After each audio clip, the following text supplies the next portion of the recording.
খবর 24 সাথে আপনাকে স্বাগত। নতুন নতুন খবর জানার জন্য আমাদের চ্যানেলে চোখ রাখুন। নমস্কার, খবর 24/7 এবং আমাদের সমস্ত গ্রুপ অফ চ্যানেলের তরফ থেকে আমরা সারা পশ্চিমবাংলা কেন সারা ভারতবর্ষের বিভিন্ন প্রান্তে ঘুরছি একটাই কারণ, একটা যুবা অসম্ভব মেধার অধিকারী আজকে ওনার যে দল তৃণমূল কংগ্রেস লোকসভার বিরোধী দলনেতা নির্বাচিত হয়েছে। ভারতবর্ষের ইতিহাসে একটা সংসদীয় গণতন্ত্র বলা যেতে পারে, একটা বিশাল বড় মাইলস্টোন বলা যেতে পারে। এই বিষয়ে আমরা একদম কলকাতার উপকণ্ঠে এমন একটা শহরতলি, সেই শহরতলি পূজালিতে আমরা এসেছি এবং এখন যিনি দায়িত্বপ্রাপ্ত পূজালি পৌরসভার তাপস বিশ্বাস, কি বলবেন এই একটা অভূতপূর্ব ঘটনা? এটা হচ্ছে যে আমাদের সাংসদ, আমাদের নেতা মাননীয় অভিষেক বন্দ্যোপাধ্যায় যে আমাদের তৃণমূল দলের সংসদীয় দলের নেতা নির্বাচিত হয়েছেন, তার জন্য আমি প্রথমেই আমার নেত্রী মমতা বন্দ্যোপাধ্যায়কে ধন্যবাদ জানাই। একটা যুব আইকনকে বিরোধী তৃণমূল দলনেতা নির্বাচিত করার জন্যে, এবং আমাদের নেতা অভিষেক বন্দ্যোপাধ্যায় ধন্যবাদ জানাই যে যেভাবে দল চালাচ্ছেন। অনেক যুব ছাত্র আমাদের সাংসদ অভিষেক বন্দ্যোপাধ্যায়ের উপরে নির্ভরশীল হয়েছে, এবং সেই জন্যই আমরা চাইব যে আরও যুবক এবং ছাত্রছাত্রীরা যাতে দলের কাণ্ডারি হয়, সেই চেষ্টা করবেন আমাদের অভিষেক বন্দ্যোপাধ্যায়ের হাত ধরে। তাপসবাবু, এই এক অভূতপূর্ব ঘটনা। আমরা যারা সবসময় লোকসভায় রাজ্যসভায় থাকি, উনি যখন বলতে ওঠেন প্রতিটি তথ্য দিয়ে এত সুন্দরভাবে এবং যাকে বলা হয় একটা সুন্দর একটা দৃশ্যপট তৈরি করেন।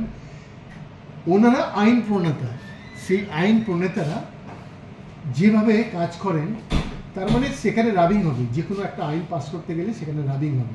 সেখানে দাঁড়িয়ে বিরোধী দল যারা, তারা যদি শক্ত সামর্থ্য না হয়, তাহলে কিন্তু ভারতবর্ষে কপালে দুঃখ হবে। কি বলবেন?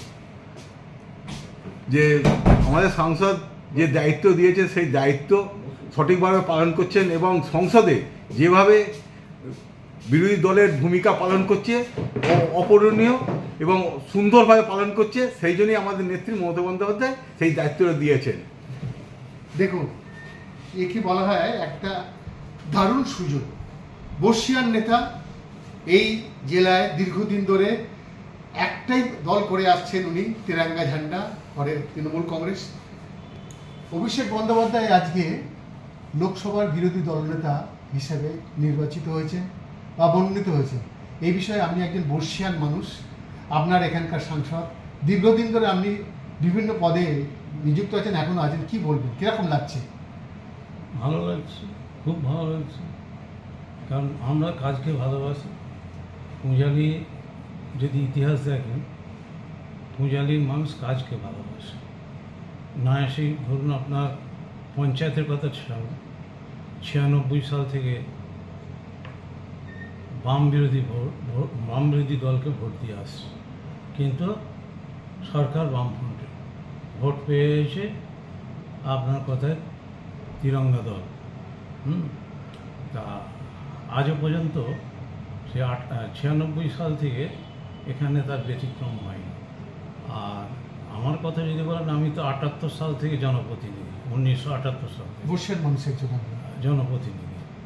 তা কাজের জন্যে যেমন মানুষ আমাকে বরাবরই 78 সাল থেকে জিতে আসছে।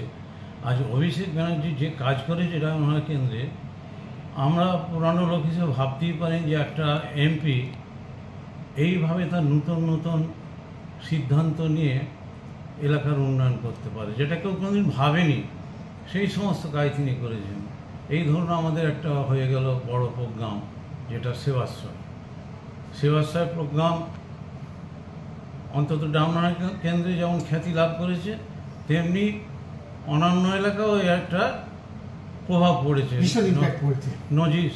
নজির সৃষ্টি করেছে। ধন্যবাদ। বিবর্তনের ইতিহাস যদি আমরা দেখি, তাহলে সবসময় নতুনদের জায়গা দিতে হয়।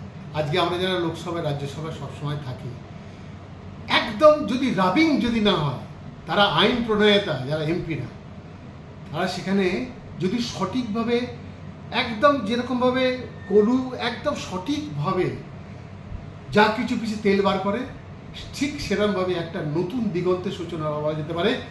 তার নাম টুইঙ্কলিং স্টার অভিষেক বন্দ্যোপাধ্যায়। চিত্র সাংবাদিক শান্তনু মণ্ডলের সাথে বিএনএর এক্সক্লুসিভ।